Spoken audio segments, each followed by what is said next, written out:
Well, 36 days after the doom and gloom of that defeat in Paris, it's the eve of the final Saturday of this very exciting Six Nations. Ireland can, of course, win a Triple Crown if they beat Scotland here tomorrow. And, of course, they have an outside shot as well of the championship.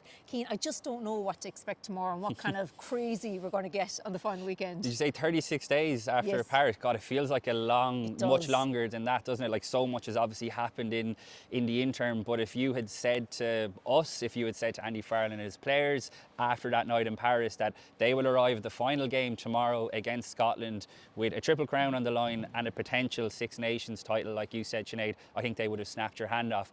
But even still, I think whatever happens here tomorrow will shape how we look back on the overall Six Nations campaign, because there's no doubt that the standout performance was an amazing display in Twickenham. It's been a bit patchy since then, but you'd be hoping that Ireland have been saving their best for last. Yeah, sure. And of course, going into the final round, France are top of the table on points difference from Scotland. They're on 16 points, 2 points behind our Ireland. There will be a trophy handed out here, irrespective tomorrow, unless it's a draw, of course. The Triple Crown will be handed out. And then, of course, the winning team tomorrow will have a 4-hour wait until the start of the France-England game in Paris to see about where the destination of that championship, and either the Scots or the Irish will want to be best friends forever with England for a few hours anyway, at least. But it does look like, France are in the driving seat for this, Cian.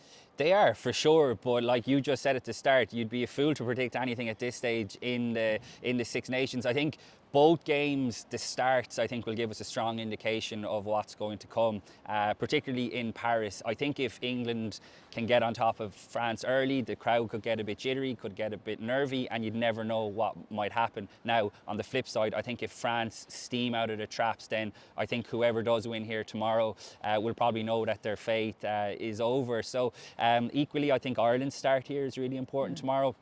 We've heard Caelan Doris speak about that so often, and it has been their calling card so many times over the years that their big days, their big performances, again, you think back to Twickenham, is when they start well. And I think that's going to be really important tomorrow. They've tended to start well against Scotland over the years and in the midst of their 11-game winning run, but it will be a bad time for that winning run to come to an end here tomorrow, Sinead, for so many different reasons. Yeah, and of course we all know about that winning run. Scotland had their captain's run here this morning. We're just waiting on the Irish team to come out and have their captain's run here.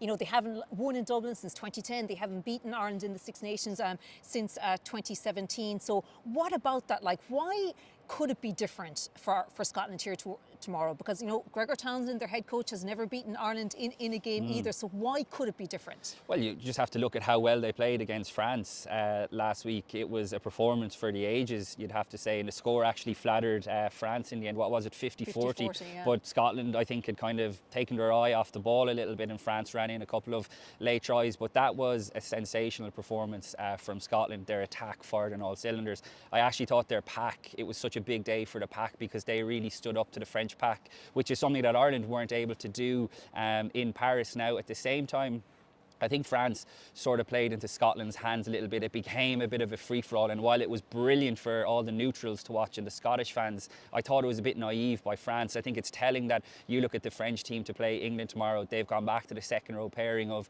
Thibaut Flamand and Miami Miafu, which are just two power guys, and I think if they had their time over again, they might have looked to do that against Scotland. I can't see Ireland falling into the same trap as France did last week, and I think, Scotland are obviously missing their two starting locks. The big question is, can they get on top of Ireland like they did against France? Because if they can, there is no doubt that this backline has the potential to hurt Ireland for sure. Yeah, a lot will come down to who decides almost the kind of terms of reference and all that kind of stuff for this game. But is it just going to be that old tale of, the physicality coming out on top again, and that this has been a deciding factor in Ireland-Scotland games? Josh Van der Fleer kind of touched on it this week, that when the forwards play well against Scotland, that Ireland tend to play well. So what do Scotland do? Do they just double down on what they're good at? Yeah, I think they have to, but that's easier said than done, because if they don't have the platform to play off, then they can't really do what they were doing. I think it was interesting to watch the Ireland game here against Wales last week, and obviously we've discussed it at length throughout the course of the week and in our post-match pod. I think they fell into the trap a little bit of thinking that they were going to be able to run over Wales, and while they did so in the opening 10 minutes, Wales actually grew in confidence. So I think Ireland are going to need to strike the right balance here tomorrow between playing that power game but also not being afraid to play out the back, because you look at the occasions that Ireland scored. I'm thinking of Jacob Stockdale's try down this end of the pitch with Brilliant Stuart line, McCluskey's lovely little pass, sleight of hand. I'm thinking of the try down the other end for Jamie Osborne when Jacob Stockdale threw that lovely basketball pass. It was actually when Ireland opened up a little bit and played is when they started to break down the Welsh defence. So they had a lot of one-out runners, and I think they're going to be tempted to start the game like that to try and get on top of Scotland. But they need to have more strings to their bow, I think. And I think James Ryan is a big, big loss in that regard. I was just spotting him. He is really a big loss. Obviously, Andy Farrell named his team yesterday, so it was a kind of a calf injury, was it, that he picked up? Yeah, he said it in the game, Yeah, against Wales. Yeah. Because he's really been the heartbeat of this team, I feel like, in terms of the temperature check, with their intensity, with that intent. He's a huge loss. Yeah, look, there's been other players like Stuart McCluskey, Robert Balakoon, who you'd probably say have been Ireland's best players in terms of the headline grabbing moments. But when Ireland play well, James Ryan inevitably is at the heart of it. He does, like, his rucking is so important to giving Ireland that quick ruck ball. We know he plays on the edge. He has at times overstepped that edge, but when he's on it, he is a big player. Now, look, obviously, Scotland are missing their two starting locks in terms of Scott Cummings and Gregor Brown. Like, I think Ireland are actually okay because Jack Conan was obviously man of the match last week. I think all things being equal, if James Ryan had been fit, I would imagine that Conan probably would have went to the bench, because they would have had three starting locks to try and counteract, I think, the Scottish lineout, which could be a potential weakness. They have the worst record in the championship. They're missing their two locks. So that is an area where I think Ireland can get after them. But it's more around the breakdown, I think, is where Ireland will really miss James Ryan tomorrow. And obviously it's a big opportunity then for Darren Murray on the bench. Yeah, and what about the bench? And God, what a great occasion for him. Like you said, to win his cap. It just seems like a kind of a bit of a lighter bench. How does it look to you? Then again, Bundy Aki is on the bench. I wouldn't like to say to Bundy Aki that's a bit of a lighter bench. He is coming in with a point to prove, but I do know what you mean, Sinead. I would imagine, Craig Casey's going to feel like he has a point to prove. Probably the Six Nations probably hasn't gone his way. Nathan Doak did really well here last week on his debut. Kieran Frawley's actually done quite well, I think, off the bench, and obviously he's keeping Sam Prendergast out of the 23 as well. I think Finlay Bealham is another guy coming back onto the bench with maybe a point to prove after Tom Clarkson had been getting the nod ahead of him. I thought Ronan Kelleher was one of the best players for Ireland last week. So when you go through it, Michael Milne, another guy who was excellent off the bench in Paris, and the Scottish bench is... there's a knock-on effect of missing their first choice locks because they don't quite have the same quality to call upon. But what an occasion for Darren Murray.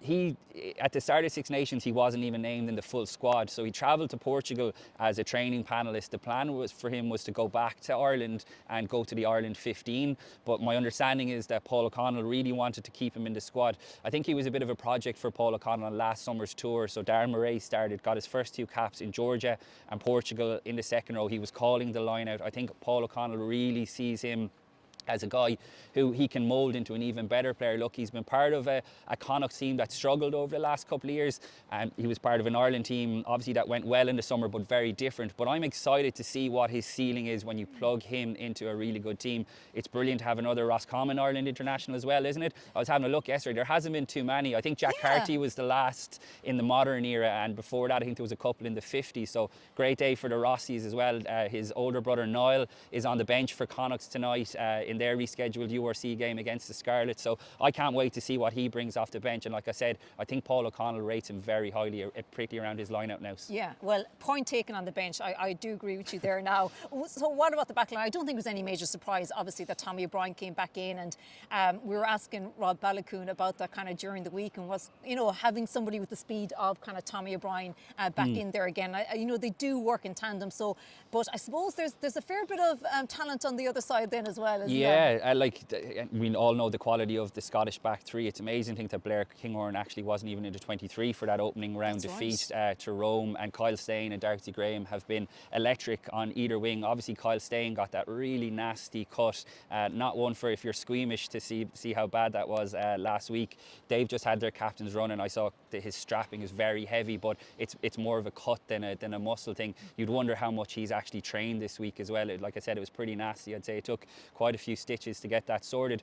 But You say there was no surprises, Sinead. I would say it was a pretty tight call all the same Okay. between Tommy O'Brien and Jacob Stockdale. I thought Stockdale did really well last week, and it was interesting to hear Andy Farrell yesterday talk about how much of a positive campaign this has been for Stockdale, because look, he had a tough night in Paris. He wasn't the only one. Tommy O'Brien had a tough night. Jamie Osborne had a tough night, but he got his opportunity again, and I thought he took it.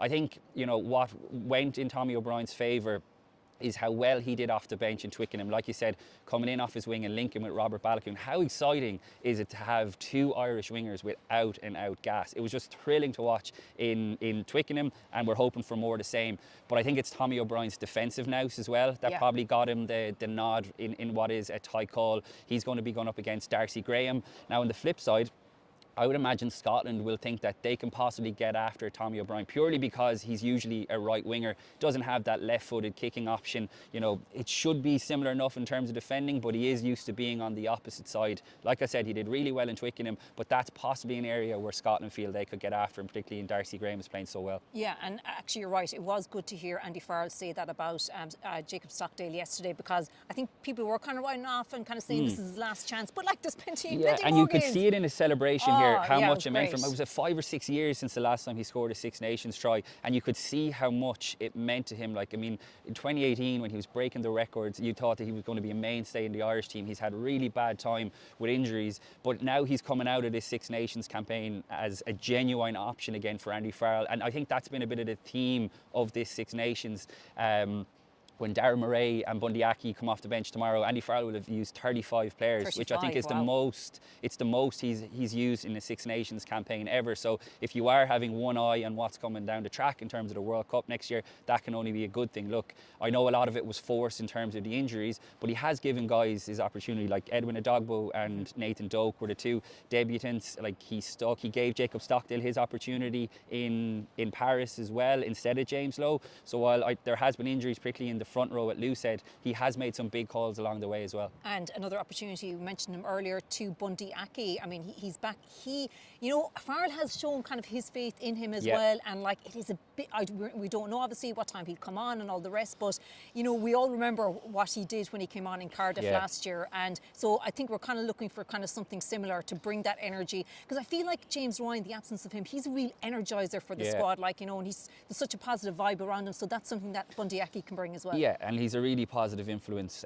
behind the teams, behind the scenes. He is super popular with the crowd as well. So you can imagine if he's coming on around the hour mark, whether Ireland are ahead or whether they're behind, the place is going to erupt. Obviously, it was his own fault for not being available in terms of that suspension. And I think Andy Farrell managed that really well last week, because he could have put him on the bench last week, but he said, look, you know, you can sit in the naughty step for another week, and that's made probably Bundy Aki even hungrier.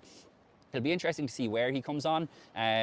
You know, we don't know if anyone is carrying a knock, but he is an out-and-out 12, and obviously Stuart McCloskey has been Ireland's best player, I think everyone would agree with. So is it going to be a like-for-like replacement, or are they going to have to move the chess pieces around in the backline? That'll be interesting to see. So where is this game going to be decided tomorrow, Keane? Well, I spoke about how Scotland might see Tommy O'Brien, you know, purely just playing out of position technically, but I think Scotland will be eyeing up the Irish scrum as well. It's been a big concern throughout the course of the championship. Tom O'Toole gets his second start at Loosehead. He did very well last week against Wales. It's a big game for Tadhg Furlong. It's a big game for Dan Sheehan as well. You need your big players to play well on the big days, and I think they're two guys who are due a big performance. Xander Fagerson has come back into the starting team. He's an excellent prop, and the Scottish scrum has been pretty good. So where is it in relation to the other scrums? Like, in terms of, would it be stronger than Wales? And Wales, we saw, like, particularly when Nicky Smith came on, like, they're a nuggety scrum. But I think Scotland will back their power. But again, you have to remember that they're missing their first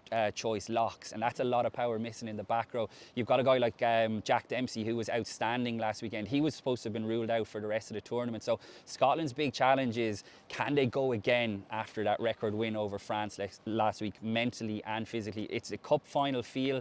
Ireland have had an extra day rest as well in preparation. At the end of a tournament, I think that's really important as well.